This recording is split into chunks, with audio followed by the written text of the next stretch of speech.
A few months back, I had the opportunity to present a speech on autism at New York's very own Cornell University. I received the invitation from a wonderful professor and freedom fighter named Dr. Randy Wayne, who is one of the founders of an incredible cohort called the Heterodox Academy. And he and his fellow colleagues are on the front lines of the battle to save free speech in the Ivy League schools. And they do this by working to preserve core values of open inquiry, viewpoint diversity, and constructive disagreement. So, to do this, Heterodox Academy invites doctors, authors, teachers, researchers, and young people with controversial ideas to present and discuss their views with the students there at Cornell. With autism becoming a recent hot topic, both nationally and on campus, I got invited to share a little bit of the work that I had done related to ASD and standard of care. The members of Heterodox Academy were absolutely incredible, and they facilitated incredible conversations. I also got to meet Cornell's Neurodiversity Alliance leadership, and after reading several of their articles and having the opportunity to speak directly with their leadership, it led to some interesting conclusions related to how the Ivy Leagues truly view autism and advocacy. Today, we're going to discuss exactly what their viewpoints might mean for the future of inclusion at Cornell and examine why the example set by this university could very well set the standard of ASD perception among the Ivy Leagues across the United States. Welcome back to the Alethea Project.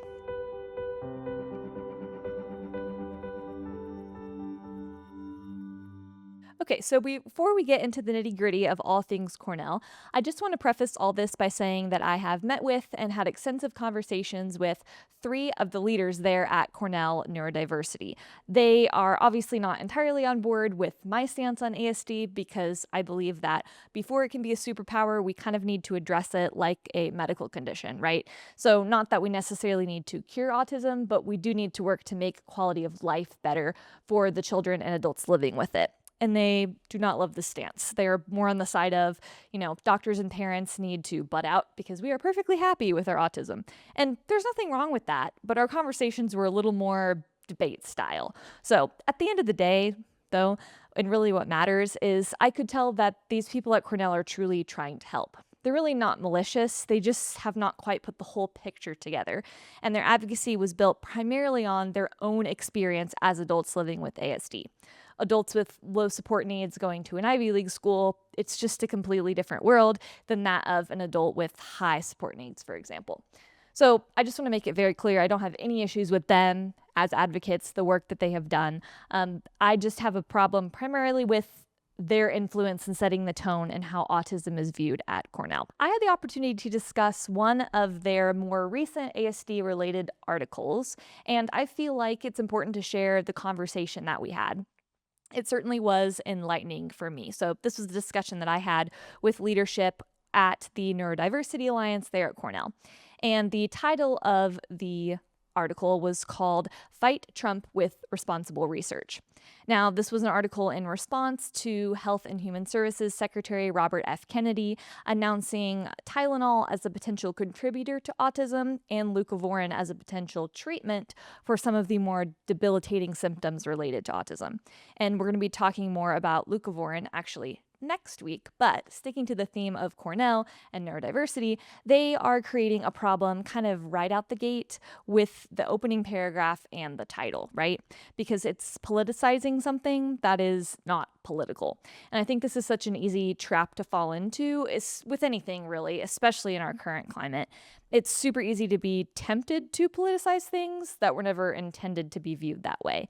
And there's a lot in this article that's confusing for me, but I tried to point out specifics when I was speaking with the authors and with these leaders specifically. I am going to read for you 3 quotes from the article. That way you can kind of get a feel for the tone. We're going to kind of break them down together and talk through a little bit why there's some controversy there. So the first is if you accept the absurdity of investigating whether prenatal Tylenol exposure causes increased risk of something like red hair, why would the question be any less ridiculous for something with autism? In short, keep taking Tylenol. Suggesting otherwise is not just incorrect, but dangerous. End quote. So, the thing that should stand out to you first and foremost is the fact that they compared ASD to something like having red hair. And the second thing that should stand out is suggesting to warn people about potential side effects of a drug like Tylenol is dangerous. When I asked for a clarification on this particular quote, the explanation I was given as to why ASD and red hair were similar to one another is, and I quote, is similar to hair color or skin color can have both positive and negative impacts on one's life. It would be wrong to try and cure one color. And I agree that people with autism don't necessarily need to be cured or fixed. I do think that people might be misinterpreting the reason behind the causation research that they were talking about in their article.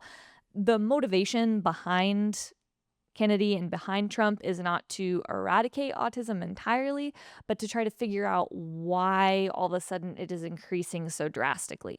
And this drastic increase, as you can probably imagine, is especially concerning when it comes to profound autism, right? It's not that we want to cure ASD, it's just we're being realistic. Realistically, if the rates of profound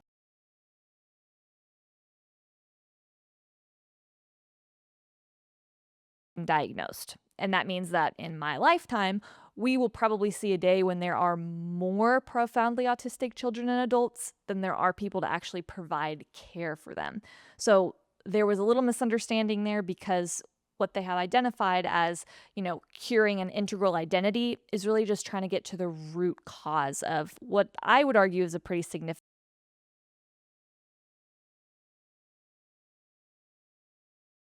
profound autism. And I would argue that, yes, a lot of families living with profound autism don't necessarily want a cure to fix the ASD itself, but something to maybe ease the intense physical and psychological symptoms that their children often experience. Now, the part two of this quote in relation to the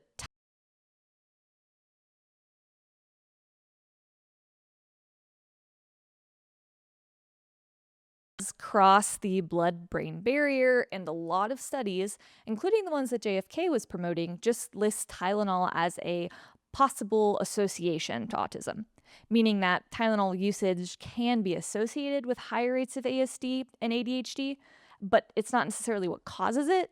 There's just signs pointing to the fact that it may be a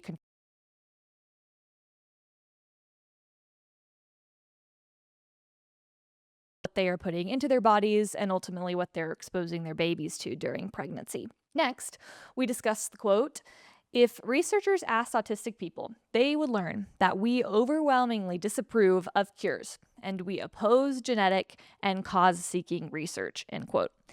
And I asked them to send me over a few of the surveys or studies that proved all autistics were against cause-seeking research because I was genuinely curious kind of where they were getting this data and this information. And they sent me the one published by the ASAN that we talked about in our Barbie episode a few weeks ago, who really only surveyed autistics with lower support needs. I straight up told them, I was like, okay, if my autism allows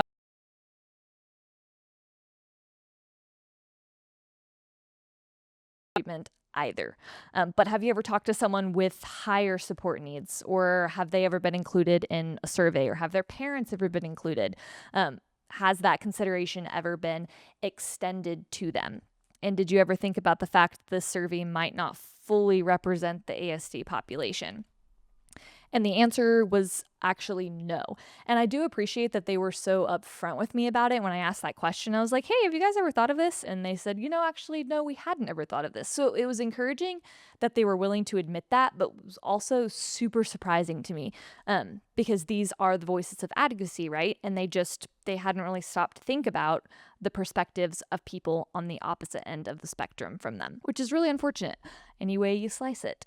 Finally, the last quote I wanted to look at is Cornell's own autism research portfolio, speaking about the school specifically, includes abhorrent genetic studies, clinical work, and cure pursuits. So at the time this article was written, they go on to say, just last week, Cornell boasted that parents and professionals are going to help steer a brand new autism center, noticeably excluding autistic people ourselves. And honestly, I think this may have been a little bit of rage bait language, and I definitely took it because as I'm reading this quote about how upset they are that Cornell was granted this huge amount of funding to build this research center, and they're going to include doctors and parents in formatting how they want the treatment center to look and what they type of therapies they want to offer. And instead of being excited about that, they're taking it and being like, well, parents don't get to talk. Doctors don't get to talk. Only people with high functioning autism get to talk. And I don't really think that's fair. So I asked them about it. I said, okay, I'm taking your rage bait. This is coming from a group of self advocates who, to my face, have communicated they have never actually spoken with or considered the needs of people with higher support needs. And I flat out asked, I looked at her and I said, hey, have you ever thought about the fact that for a lot of non-speaking autistic people, the voices of their parents and their therapists are kind of the only that they have? And once again, the answer was no. And really, I think this is kind of just what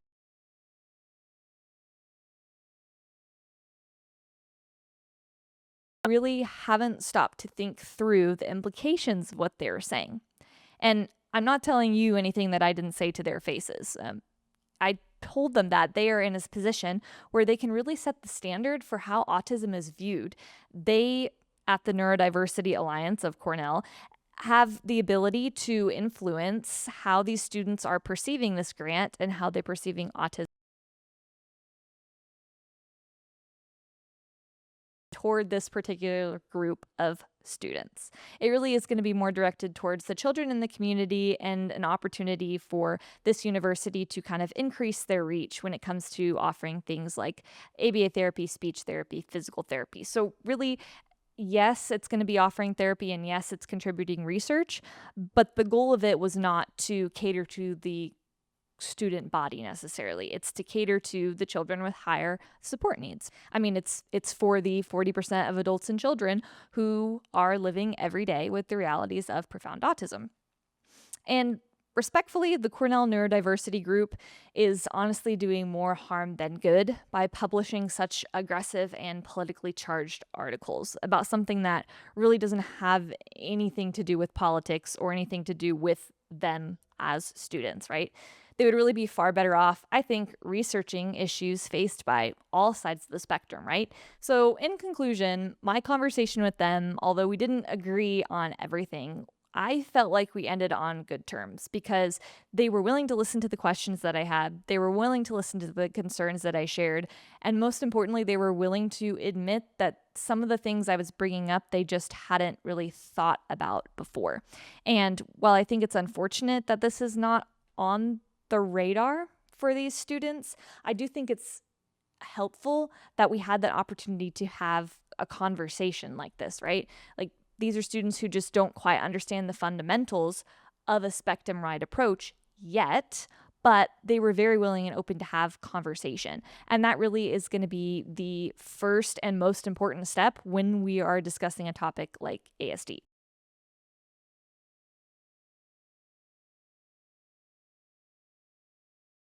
Open dialogue is so important, right? We can't necessarily take information at face value anymore with the news and all the things, but we can come at it from an approach of, I see the information you're presenting me with, I don't quite agree with it, but let's have a conversation.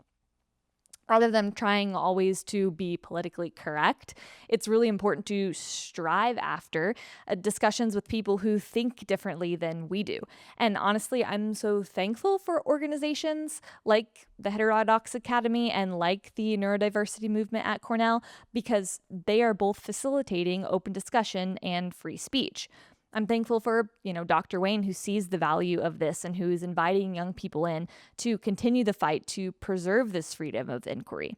And I'm thankful for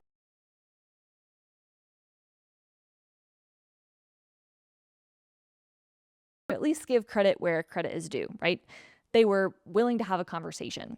And maybe our discussion will inspire them to do some more in-depth research on experience across the spectrum, and maybe it won't. But either way, we talked. And that is really my key takeaway for you today. We're not going to make any progress on the advocacy front if we're each stuck in our own echo chamber. Being a high-functioning autistic student at an Ivy League university does not make you an expert on autism. Holding a doctorate doesn't make you an expert on autism. Being a caregiver doesn't make you an expert, and being an amateur podcaster also does not make you an expert. But we all bring unique perspectives, experiences, insights, and arguments, and the only way that any of us are going to achieve expertise is if we stop fighting with one another and start having productive conversations. I choose to believe that one day we are going to have a causation for autism. We are going to have a better standard of care and a better quality of life and a more inclusive world.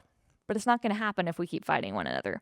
And it definitely is not going to happen if we keep making autism advocacy political. Because, as George Orwell once wrote, political language is designed to make lies sound truthful, murder acceptable, and give the appearance of solidarity to pure wind. Thank you for joining us on today's episode of the Alethea Project. If you liked, loved, or hated what you heard, please feel free to comment down below, like and subscribe, and we hope to see you next time.